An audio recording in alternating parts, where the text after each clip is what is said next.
C'est un moment particulier chaque année, puisque c'est le week-end national des fracs, ce qu'on appelle le WeFrac, qui est l'occasion d'inviter en fait, et de rencontrer des personnalités issues d'autres milieux, d'autres horizons, qui ne sont pas uniquement des horizons liés à l'art contemporain, mais de pouvoir échanger et croiser échanger et surtout de croiser les valeurs communes sur lesquelles on se retrouve, et bien des artistes se retrouvent aux côtés de sportifs de haut niveau. On avait commencé cette aventure l'année dernière en invitant un footballeur de l'Olympique de Marseille, Grégory Sertiche, qui avait rencontré un certain nombre de jeunes et de scolaires et qui avait parlé justement de son engagement et de ce que représentait le fait d'être au rendez-vous chaque semaine à l'occasion d'un match. Et on sait que ce n'est pas forcément toujours le cas, mais en tout cas d'avoir un engagement très fort et très, très profond.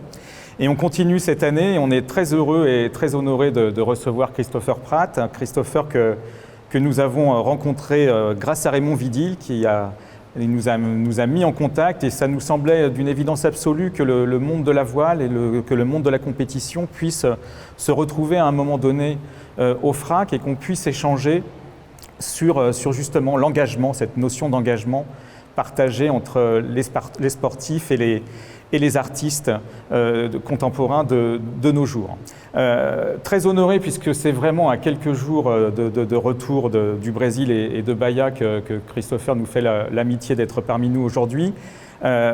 Très honoré de le recevoir puisqu'on a suivi vraiment en tant que néophyte vraiment cette compétition, cette Transat Jacques Vabre au quotidien via les réseaux sociaux, et ça nous a permis de participer et de vivre cette aventure à distance, et puis surtout de prendre conscience aussi des enjeux, des aléas d'une compétition, mais surtout de voir à quel point, et vous l'avez à travers les images qui sont diffusées ici, on est à chaque fois complètement subjugué, surpris et envoûté à la fois par la vitesse et puis surtout ce que représente cette traversée à la fois d'un point de vue technique, scientifique, humain, sportif et d'engagement. Donc un grand merci Christopher, et pour te remercier, on voulait t'offrir justement, puisque pour nous, en fait, tu as quand même gagné la Transat Jacques Vabre, donc on voulait voilà, t'offrir une édition qu'on a réalisée l'année dernière avec Claude Lévesque, qui est un artiste de la scène nationale et internationale aujourd'hui très repéré. C'est un hommage à peine caché à David Bowie, donc je ne sais pas si c'est une musique que tu écoutes, mais enfin voilà, je suis fan. Tu pourras la découvrir. Est-ce que j'ouvre maintenant? Oui, allez. Si c'est gentil, je ne savais pas que j'allais avoir un cadeau, moi. Donc voilà, donc c'était une façon aussi de pouvoir se faire côtoyer des univers très très différents, et surtout de s'inscrire dans une dynamique culturelle très importante, puisqu'on va recevoir les Jeux Olympiques en 2024, que les compétitions de voile se dérouleront à Marseille. On avait eu l'occasion en 2013 de travailler avec un autre artiste, Franck Pourcel, qui était allé sur les traces d'Ulysse en Méditerranée. Et là, on se met dans cette dynamique et avec l'intention de continuer. Donc voilà, cet hommage à David Bowie par Claude Lévesque. C'était notre carton d'invitation de l'exposition de l'été dernier. Ouais, canon. Voilà, je n'en dis pas plus. Je te cède la parole, Christopher. Bon, je pense qu'il y a pas mal de personnes qui veulent aussi avoir quelques retours un peu directs de la Transat et de la compétition. Et après, on va échanger avec vous aussi sur un certain nombre d'artistes que Christopher a retenus dans la collection du FRAC. Vous avez quelques pièces ici d'Yvan Salomon. On a une vidéo de Fiona Tan aussi à l'étage, d'Enrique Ramirez. Donc on évoquera aussi quelques œuvres qui font référence directement ou indirectement à l'univers de la mer. Mais ce sera aussi l'occasion de découvrir le FRAC. Et puis si vous le souhaitez, à l'issue de cet échange, on pourra faire une visite ensemble du FRAC et de l'exposition actuelle, qui est un large panorama de la collection photographie que nous avons la chance de posséder aujourd'hui. Merci à tous et merci Christopher encore une fois, et je te laisse dire quelques mots peut-être à chaud sur ce retour à quelques jours. Merci pour ton accueil, pour l'accueil que vous m'avez fait avec toute ton équipe. C'est vrai que c'est un univers qui m'est assez étranger, mais finalement, on a passé quelques heures ensemble il y a trois semaines, un mois avant la Transat Jacques Vabre, ici et surtout dans les réserves que j'ai eu la chance de visiter avec vous. Et en fait, on se rend compte qu'il y a des tas de points communs, alors notamment pour les artistes qui ont travaillé sur l'univers de la mer, de la voile même pour certains, mais en tout cas pour beaucoup autour de la mer, et certains qui ont effectivement, comme tu le disais, on en parlera plus tard, retenu mon attention. Et ça m'a permis aussi de me questionner sur la potentielle portée artistique de ce que nous on peut faire, même si je ne suis pas forcément le bon juge. Et en tout cas, c'était très inspirant pour moi de travailler sur cette journée-là avec vous. Après, quelques mots sur cette course qui, pour le coup, était pour le moins un scénario dramatique, puisque après avoir mené la course à bord de ce bateau que vous voyez voler, alors là il vole, mais c'est rare que ça nous arrive autant en mer, hein. Là c'était des conditions idylliques en rade de l'Orient pour faire une banquimage. Dans la réalité c'est moins aérien et surtout la mer est rarement aussi plate. Et effectivement on a mené cette course-là qui s'appelle la Transat Jacques Vabre, qui part du Havre, qui va à Bahia, qui se court en double sur des bateaux de 18 mètres, qui sont les bateaux du Vendée Globe. Et là, ce bateau-là s'appelle Charal. Il est skippé par Jérémy Beilloux. J'ai eu la chance d'être son co-skipper. Et c'est des bateaux qui vont très vite, enfin qui peuvent aller très vite. Là, sur les vidéos que vous voyez, on est à un peu plus de 30 nœuds. La vitesse maximale du bateau aujourd'hui, c'est autour de 38 nœuds. Donc là, le bateau se lève sur ses foils et sur son safran, qui pourtant n'a pas de plan porteur. Il faut savoir que les bateaux comme ça pèse autour de 8 tonnes. Donc on a la totalité du bateau qui est soulevée sur une surface de foil qui fait quelques mètres carrés. Et donc départ du Havre, et effectivement une course qui s'était plutôt bien déroulée pendant les premiers jours de course jusqu'au 9e jour de course, je crois très exactement, où là on est rentré dans une zone qui, si on regarde de loin les tableaux qui sont derrière nous, qui peut faire penser un petit peu à ça. C'est-à-dire que d'une part, on tourne en rond. Elle est située à un endroit, proche de l'équateur, c'est-à-dire l'endroit le plus large du globe, et où surtout les alizés des deux hémisphères se rencontrent. Et ça nous a fait tourner la tête. Et on a tourné en bourrique même, pour dire, pendant 3 jours. Et pendant 3 jours, 3 nuits, du vent, plus de vent, et en tout cas pas assez de vent pour avancer suffisamment, et tous nos concurrents nous ont rattrapés, puis doublés. Et une fois sortis de là, on est sorti de ce tunnel et on s'est rendu compte que la course était perdue, mais que le podium était peut-être accessible. Et au terme d'un sprint d'un peu plus de 2 jours et demi dans l'Alizé du Sud-Est, on est arrivé à Bahia en 3e position, ce qui nous a un petit peu consolé d'avoir perdu cette course, mais on s'est rendu compte en arrivant de la portée dramatique du scénario. Et j'en discutais avec certains collègues marins il y a quelques secondes qui me disaient qu'au final, c'était un meilleur scénario qu'une victoire facile. Donc on a encore du mal à être d'accord avec ça, mais ça a créé beaucoup de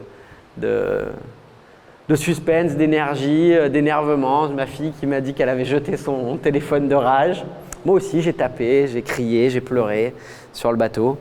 Et donc voilà, énormément d'émotions, mais beaucoup de satisfaction d'être revenu avec ce podium, et puis d'être là aujourd'hui pour vous en parler, de voir ce beau bateau, et puis d'essayer de faire le lien avec ces artistes qui sont dans la haute performance, tout comme nous en fait. Et donc on en parlait ce midi, et je pense que c'est un petit peu le but, c'est de parler des liens en tout cas que moi j'ai pu ressentir avec ces 2 artistes que j'ai retenus, qui sont les 2 artistes, il y en a plusieurs, mais il y en a 4 ou 5, mais ceux qui m'ont le plus parlé, qui sont le bassin de Rodolphe Huguet, qui est juste à l'entrée, devant lequel vous êtes tous passés, et puis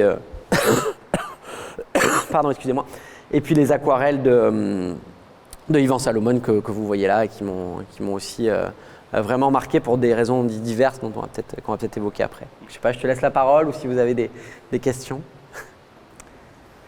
Merci. Donc effectivement, l'idée c'était de pouvoir se concentrer sur quelques œuvres de la collection, et l'œuvre que vous avez pu découvrir en entrant dans le FRAC, c'est celle que Rodolphe Huguet a conçue pour le bassin d'entrée.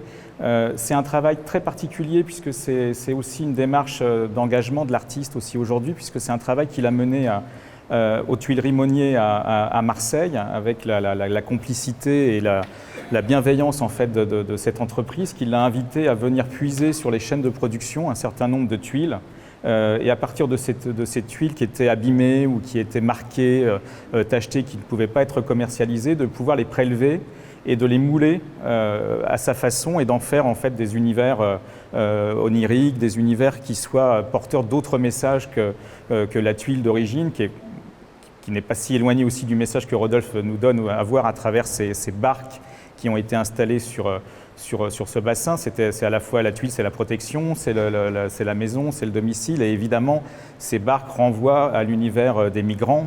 Ces barques fracturées, cassées sur ce plan d'eau. Donc il y a une symbolique évidemment très très forte, et c'était intéressant de voir aussi comment une entreprise artistique se construit aussi avec l'appui bien en amont de l'exposition, qui est le temps d'ouverture au public, mais bien en amont, il y a ce travail aussi, ce compagnonnage pour préparer l'exposition, comme on peut préparer une compétition, c'est-à-dire d'être vraiment à la fois à la recherche de partenaires, à la recherche de mécénat, de financement, mais de savoir-faire aussi, de convoquer des technologies, un artisanat de haute qualité, et d'être vraiment dans une dimension, encore une fois, de compagnonnage et de pouvoir partager ces savoir-faire.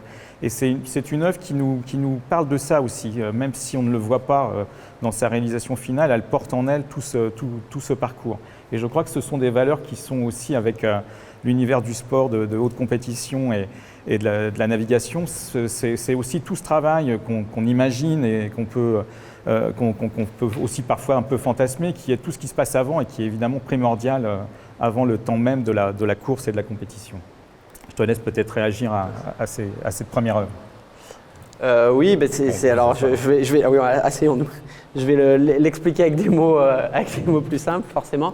Mais c'est ce que je te disais ce midi. Moi, ce qui m'a marqué dans cette œuvre et ce qui m'a fait la choisir, entre guillemets, c'est cette capacité à...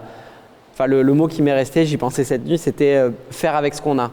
Et en fait, nous, dans notre sport, on a un sport qui est lié aux éléments extérieurs, aux éléments naturels, et on n'a pas d'autre choix que de faire avec ce qu'on a. C'est ce qui nous est arrivé pendant cette transat en particulier, mais on peut choisir notre route parmi différentes routes, mais en tout cas, on peut pas décider de changer le sens du vent. Ça, c'est pas possible. Et donc, l'idée de dire, aujourd'hui, je vais faire une œuvre avec ce que j'ai autour de moi, c'est-à-dire ces matériaux qui sont les matériaux locaux, en utilisant les savoir-faire qui sont autour de moi. Ça m'a vraiment ramené à cette idée-là qui est importante dans le sport en général, peut-être dans le nôtre encore plus, où finalement, on ne peut faire qu'avec les éléments naturels. En tout cas, on ne peut jamais faire contre. Je ne sais pas si ça réagit peut-être un peu. Si on peut être dans un échange vraiment tout à fait libre. En tout cas, le travail de Rodolphe, il est aussi là pour témoigner à un moment donné de l'inventivité que les artistes peuvent avoir, comme les sportifs, c'est-à-dire d'inventer une stratégie, d'inventer un récit, une narration. Et pour avoir suivi ces derniers jours cette transat à travers les réseaux sociaux, les images, c'est vrai qu'on avait plein d'idées. On imaginait évidemment beaucoup de récits qui sont certainement très éloignés de la réalité, mais qui sont ceux que les œuvres portent aussi en elles et nous invitent aussi à découvrir. Il y a rarement un message unique dans une œuvre d'art. Il y a toujours beaucoup de récits différents et surtout chacun peut se projeter et peut projeter sa propre histoire à travers ses œuvres. Et c'est aussi l'univers d'Ivan Salomon dans une pratique totalement différente. Ce sont les deux aquarelles que vous avez ici, qui sont deux aquarelles parmi beaucoup d'autres. Il doit en être aujourd'hui à quasiment 1 millier d'aquarelles. C'est un travail très étonnant déjà pour l'aquarelle, pour la technique de l'aquarelle, de par leur format. C'est une prouesse technique très maîtrisée. L'aquarelle, il n'y a pas de repentir, c'est-à-dire que quand vous ratez votre aquarelle, elle est ratée, il n'y a pas de possibilité, il faut recommencer. Et là, la prouesse, c'est de faire une aquarelle chaque mois. Donc il y a ce challenge en fait, et de remettre vraiment à chaque fois, se remettre en danger, de se remettre dans la dynamique de création pour créer une aquarelle par mois. Et qui sont des aquarelles qui sont réalisées à partir d'un reportage photographique que l'artiste réalise essentiellement dans des zones portuaires, dans tous les ports de la planète. Il est basé à Saint-Malo Et il parcourt le monde, il fait ses photographies, ses captations photographiques, et une fois rentré chez lui, dans son atelier, il réalise cette aquarelle. Et à chaque fois, ce sont des aquarelles qui portent notre regard sur des zones sur lesquelles on a rarement l'occasion de s'attarder, d'être vraiment très très vigilant, qui sont ces espaces un peu en désuétude, de transition industrielle, de rebut, enfin vraiment tout l'arrière-décor et qui portent assez peu de poésie et auxquels on prête rarement très très attention. Et pour lui, c'est au contraire les lieux de la mémoire et de cette activité portuaire très très dense. Toutes les aquarelles ont un titre de 9 lettres. Donc là, c'est la partie un peu plus conceptuelle, ce sont des titres, et quand vous allez sur le site de l'artiste, c'est un site qui, au premier abord, est assez frustrant puisque vous avez un défilé de noms plus énigmatiques les uns que les autres, et quand vous cliquez sur le nom de l'aquarelle, l'aquarelle apparaît en fait. Et c'est une aventure qui dure depuis maintenant quasiment plus de 30 ans, donc avec un travail aussi spécifique de mise en d'accrochage, puisque vous voyez que les cadres sont réalisés tout simplement avec des tasseaux de bois, comme on réalise les conditionnements des œuvres. Il n'y a pas de volonté de sacraliser ou d'avoir un beau cadre pour entourer cette aquarelle. Mais ce qui était intéressant aussi de partager, c'était cette notion d'engagement et de remettre régulièrement et quotidiennement sa pratique, de savoir l'oublier aussi. Et ça, c'est important. À partir du moment où on maîtrise une technique, c'est d'aller au-delà de la maîtrise et de pouvoir aller toujours plus loin en se donnant un certain nombre de challenges. Et j'imagine que c'est un peu comme pour toi dans tes compétitions, c'est-à-dire qu'il y a certainement beaucoup de très bons marins, mais ça ne suffit pas pour être un bon compétiteur, et il faut avoir ce petit supplément qui permet aussi d'aller au-delà. Et c'est la même chose pour les artistes, il y a beaucoup de bons artistes, mais il y a très peu d'élus au final, donc il est aussi beaucoup question du hasard et de la chance aussi dans ce positionnement, mais c'est aussi au premier abord une question aussi de maîtrise et de savoir dépasser la technique pour justement créer ce petit supplément d'âme. Oui, je vais abonder en ton sens, on en a parlé aussi ce midi, mais c'était ce qui m'a frappé dans ce travail-là, c'est effectivement le fait de produire une aquarelle par mois, même si je ne me rends pas du tout compte de ce que ça représente comme travail et de ce que ça veut dire, mais tu me l'as expliqué. Ça a vraiment fait écho à ce que nous on fait dans le sport de haut niveau, quel qu'il soit pour le coup, qui est de répéter les gestes. Et ce n'est que parce que tu as répété des milliers de fois, alors nous dans notre sport, des manœuvres, que tu as barré pendant des heures ton bateau, réglé ses voiles pendant des dizaines et des centaines d'heures, qu'à un moment donné, tu es en capacité d'être talentueux ou d'être génial ou d'avoir ce petit plus. Pourquoi ? Parce que tant que tu es que tu as la tête dans le guidon, tant que tu es en train de te concentrer pour faire les tâches basiques, c'est-à-dire faire fonctionner ton bateau, tu ne peux pas être ouvert à ce qui se passe sur le plan d'eau, à ce qui se passe à l'extérieur du bateau, à ce qui se passe à l'extérieur du couple que tu formes avec le bateau.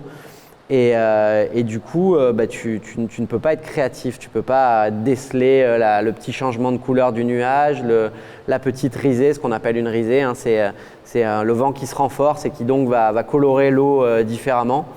Et donc c'est tous ces petits signaux faibles qui vont faire qu'à un moment donné, un marin, un skipper va prendre une décision un peu plus rapidement, un peu meilleure, un peu avant les autres.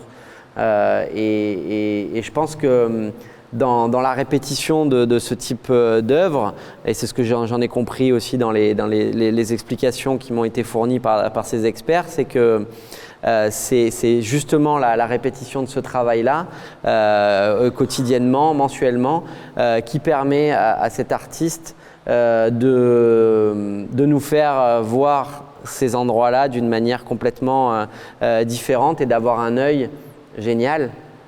Parce qu'il y a ce travail incroyable qui est fourni chaque jour et ce pendant des décennies presque, c'est ça ? Voilà. Facilement. Ouais. Ce que ça m'évoquait. N'hésitez pas à poser des questions. Ah. Pourquoi est-ce que vous avez été sponsorisé par Charal, par Suzuki Ouais. pour votre course? Je veux dire, un artiste de art contemporain, il n'a pas cette chance d'avoir un sponsor. Ah, je pense pas que ce soit vrai, si on peut en parler avec… Non, c'est vraiment très différent.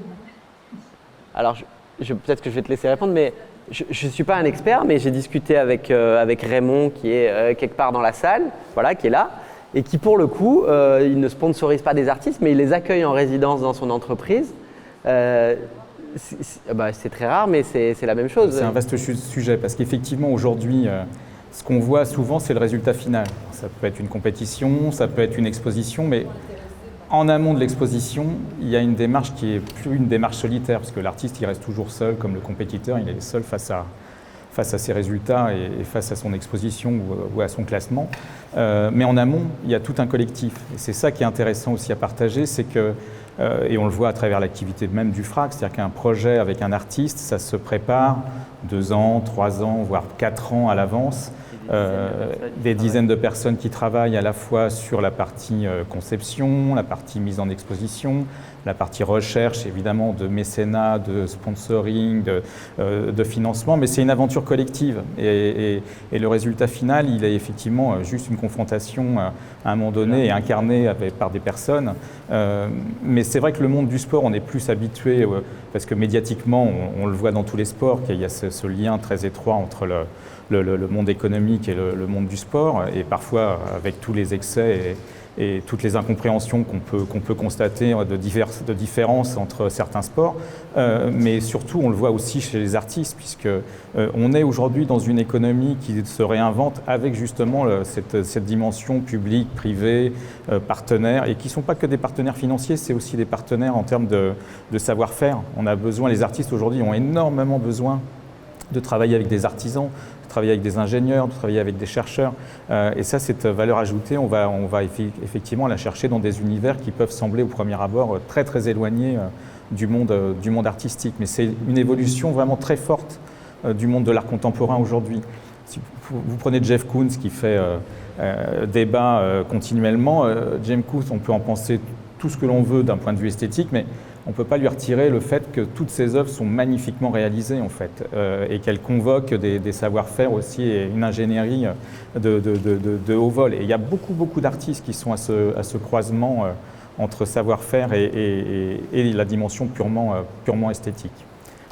Peut-être juste pour finir, là aussi, ce midi, on parlait de ce sujet-là, justement, et il me disait, mais comment ça se passe pour trouver des partenaires, etc. Je lui dis, mais en fait, au final, c'est des histoires de rencontres, de chances, de croisements, et c'est que, à un moment donné, il y a un skipper qui va croiser la route d'un sponsor, d'un entrepreneur, et puis, ça va fonctionner, ça va matcher, et puis ça va faire une aventure comme celle de Charal, ou comme il y en a eu d'autres, des célèbres, Fleury Michon ou Fujicolor avec Loïc Perron ou d'autres.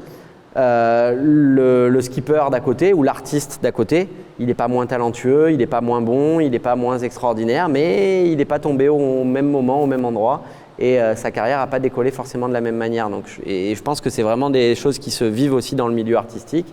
Voilà, il y a des artistes qui ont peut-être la chance de croiser la route de Raymond et qui les accueillent en résidence et ça les aide, et puis d'autres qui n'ont pas eu cette chance-là et puis pour lesquels ça va être plus difficile de décoller. Christophe, j'aimerais revenir sur ta démarche. Premièrement, qu'est-ce que tu gardes émotionnellement de cette démarche corollaire entre l'art et la voile? Ouais. Et deuxièmement, ce choix de ce peintre, quand tu as vu les tableaux, pareil, émotionnellement, qu'est-ce que ça t'a apporté? Qu'est-ce que tu veux transmettre? Alors, sur la première question, La première question, c'est la démarche artistique et sportive. Ouais. Qu'est-ce que tu en retires? Qu'est-ce que tu en gardes en toi? Et qu'est-ce que tu veux transmettre? Et deuxièmement, le choix de ce peintre. Et pourquoi ton œil est allé là-dessus, quoi, personnellement et émotionnellement? Ouais. Merci. Peut-être la deuxième partie en premier. Émotionnellement, je ne sais pas, ça s'explique pas plus que ça, mais j'ai eu vraiment tout de suite un coup de cœur sur les œuvres de Salomon. Et ce n'est qu'ensuite que j'ai compris, on m'a expliqué la démarche et que j'ai trouvé ça génial et que ça m'a vraiment parlé dans mon ouais, vous pouvez regarder le livre, effectivement, c'est impressionnant. Ouais, j'ai compris. Donc ce n'est qu'après que ça m'a parlé dans mon univers de sportif de haut niveau. Après, nous, la réalité, c'est que des zones comme ça, c'est des zones dans lesquelles on vit, dans lesquelles on travaille. Parce que là, vous voyez les images, le bateau, il est tout beau, il vole sur l'eau avec un grand ciel bleu et une mer plate.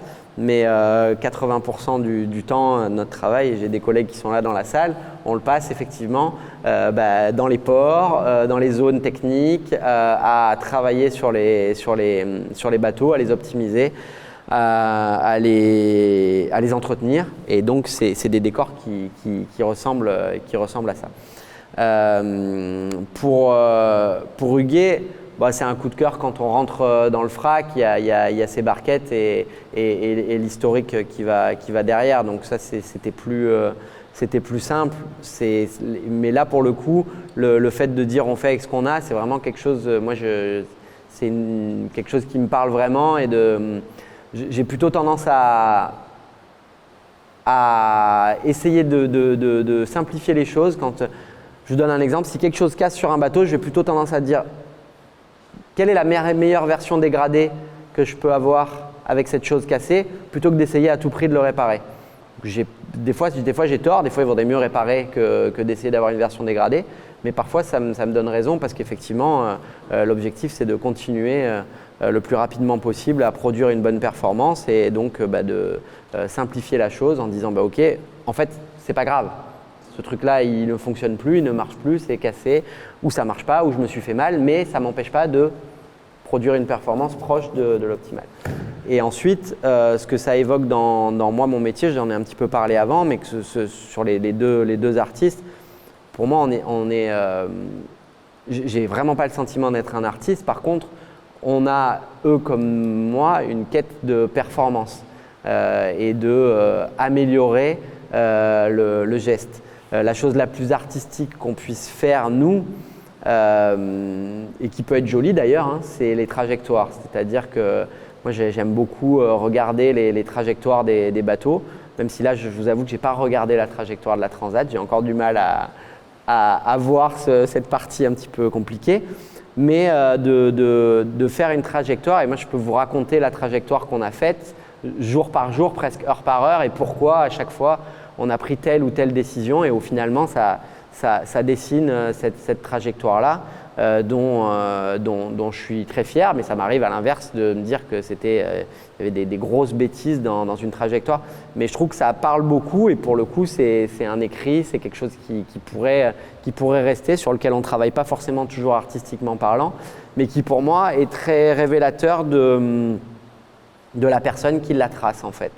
Et de son état d'esprit, même de l'état de forme dans lequel il est. Quand je regarde les traces de mes concurrents, la manière dont ils naviguent, la manière dont ils tracent leur route par rapport aux éléments, ça me donne des informations sur dans quelle disposition ils sont. Et du coup, c'est hyper riche de sens aussi là-dedans, en tout cas au niveau de l'impact psychologique que ça peut avoir sur les uns ou sur les autres. Je ne sais pas si j'ai répondu à la question, mais aussi je suis. Mais ces questions de trajectoire, justement, on les retrouve aussi dans beaucoup de démarches d'artistes qui questionnent les problématiques de cartographie, de mouvement. On l'a à travers aussi deux autres œuvres qu'on montre sur le plateau multimédia. Il y a une vidéo d'Enrique Ramirez qui renvoie en fait à une traversée d'un porte-container qui part de Dunkerque, qui va jusqu'à Valparaiso, et on le suit en fait dans cette traversée au quotidien, 24 heures sur 24. Donc la vidéo, on la rallume aux heures d'ouverture au public et on suit l'évolution pendant les 40 et quelques jours que dure la traversée, avec des moments où parfois on est au milieu de nulle part, où il ne se passe absolument rien, et on a une journée entière où les visiteurs découvrent la proue du bateau avec l'océan comme unique paysage à perte de vue. Puis il y a une autre vidéo aussi qui, elle, opère sur un autre registre, c'est celle de Fiona Tan, News from the New Future, qui est une compilation, un montage d'images d'archives du musée de la Marine de Rotterdam, où là on est face aussi à tout ce qui nous séduit aujourd'hui dans le monde de la voile et de la navigation, c'est que la mer, l'océan reste un imaginaire énorme en fait pour les artistes et on y projette beaucoup d'aventures. Et là, c'est un montage fait à partir d'images qui sont aussi bien des sorties nautiques, des fêtes balnéaires, la chasse à la baleine, des embarcations plus ou moins frêles qui prennent la mer et qui portent en fait le vieillissement des films Super 8 de l'époque et qui est accompagné d'une bande son qui est retravaillée à partir de la météo marine en fait. Donc avec tout un univers assez mélancolique et on l'évoquait tout à l'heure aussi, les grands sportifs aujourd'hui sont souvent pour nous tous les grands explorateurs d'aujourd'hui en fait, puisqu'on a besoin de récits, on est en permanence en train de rechercher de nouveaux récits, de nouvelles aventures et il y en a de moins en moins et c'est vrai que l'univers de la mer provoque et génère cette attention et on projette énormément d'envie. Je ne sais pas comment se passe une course, si on a le temps de rêver ou en tout cas je ne pense pas, mais en tout cas de se projeter dans ces récits que peuvent procurer des paysages absolument étonnants, parfois très très difficiles, mais qui pour un artiste sont évidemment une matière première formidable. Et ça pour le coup c'est quelque chose dont on n'avait pas trop parlé jusque-là, mais effectivement en course, la course est très prenante, donc c'est dur et d'autant plus sur ces bateaux-là d'avoir du temps pour penser ou pour profiter de ces endroits-là comme a pu le faire, j'ai oublié son nom, Enrique Ramirez. Voilà. Par contre, ce qui me parle dans ce travail-là, c'est que il me semble que ça reste un métier dans lequel, alors peut-être pas celui de quand on est en course, mais en tout cas quand on est en mer et qu'on travaille sur ces bateaux-là, ça reste un des rares endroits déjà de liberté et de déconnexion qui existent dans le monde moderne et dans lequel on peut s'extraire de la réalité, j'allais dire spatio-temporelle, en tout cas temporelle. C'est-à-dire que en fait, on vit au rythme de la mer. Alors oui, au rythme du jour et de la nuit, mais finalement le jour et la nuit a plus trop d'importance. Et moi, c'est des moments que je trouve qu'avec le temps, j'apprends à apprécier de plus en plus. Ces moments de déconnexion où il n'y a plus de téléphone. Alors il y en a de plus en plus, mais il y en a quand même beaucoup moins que quand on est à terre. Plus d'internet, plus d'agression, qu'elle soit sociale ou de la ville ou de la vie en général. Et il y a juste une connexion avec les éléments et ça c'est quelque chose qui est incroyable. Je pense que les montagnards le vivent aussi et j'ignore tout du métier d'artiste, mais il me semble que pour être créatif, il faut être en capacité de se sortir un minimum de la réalité sociale et du quotidien classique pour être créatif. Et donc c'est des gens qui vivent aussi de manière décalée. Nous, on a cette chance-là. Alors ça ne me rend pas aussi créatif qu'eux, mais en tout cas, on a cette chance-là de vivre par intermède en dehors de la société. Et je crois que c'est un luxe qui est complètement inouï.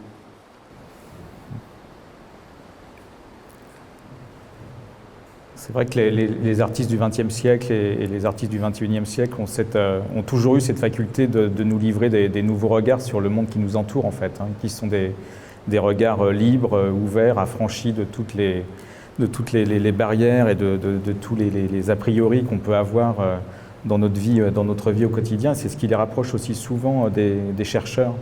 Il y a beaucoup d'affinités entre le monde de la recherche et le monde artistique et le monde sportif aussi, puisqu'il faut toujours réinventer, chercher, parfois à la marge, sans forcément convoquer les technologies de haut vol, mais parfois c'est des outils fabriqués simplement dans le contexte de l'atelier, pour effectivement à l'occasion d'une réparation d'urgence, mais aussi pour se faciliter, réinventer des petits gestes du quotidien dans une pratique auquel il n'y a pas forcément de réponse technique ou technologique aujourd'hui, en fait. Et c'est cette capacité aussi d'être à la fois, et on l'avait vu à travers l'exposition inaugurale de ce bâtiment en 2013, on avait conçu une exposition qui s'appelait La Fabrique du possible et qui mettait en partenariat des chercheurs et des artistes. Et les artistes étaient allés dans les laboratoires de recherche et les chercheurs étaient allés dans les ateliers d'artistes. Et on s'était aperçu qu'il y avait cette même notion du bricolage en fait, du bricolage savant, mais qui était, parfois on était dans des espaces vraiment absolument incroyables et étonnants de technicité, et puis à d'autres moments on était vraiment face à un établi avec des outils qui s'inventaient au quotidien. Et j'imagine que sur un bateau on doit être aussi, il faut trouver des réponses en fait. Oui, c'est un espace de recherche et de création. Alors là, pour le coup, ces bateaux-là, c'est vraiment ça. Et on est en permanence en train d'innover à toutes les échelles. Alors voilà, vous voyez des foils, c'est des pièces de carbone qui coûtent plusieurs centaines de milliers d'euros, qui sont faites avec les dernières technologies possibles. Mais on a aussi au fond du bateau un petit élastique ou une petite pièce en plastique qui va nous changer la vie et qui a été inventée par l'ingénieur stagiaire qu'on a eu pendant 3 mois. Donc c'est hyper large comme spectre. Et c'est effectivement souvent cette capacité à prendre du recul et à apporter un regard neuf sur l'outil qui fait on trouve des solutions intelligentes. Merci Christopher, merci à toutes les personnes qui ont préparé cette rencontre, et je vous invite tout simplement à poursuivre la conversation de façon plus informelle, et pour toutes les personnes qui le souhaitent, on peut visiter ensemble l'exposition et découvrir l'exposition consacrée au fonds photo du FRAC. Merci de votre présence et à très bientôt. Merci.